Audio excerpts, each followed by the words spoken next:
How to fix Facebook dating not showing up. First, what you need to do is make sure your Facebook account is above 18, which means the age in your Facebook account is above 18. If it is not, you're not going to get the feature. The next thing is, if you have just created your account, you're not going to get the dating feature unless your account is 20 days old on Facebook. So wait for that if your account is new. And the other thing you need to do is, even after fulfilling all of this requirement, you still don't see the feature, then maybe Facebook dating is not available in your country.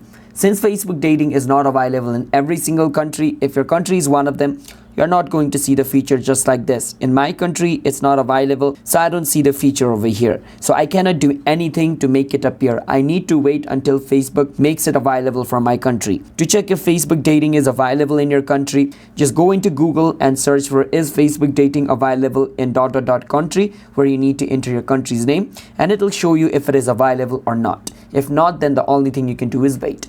That's how we guys can fix dating not showing up in Facebook problem. Subscribe to our channel for more videos like this.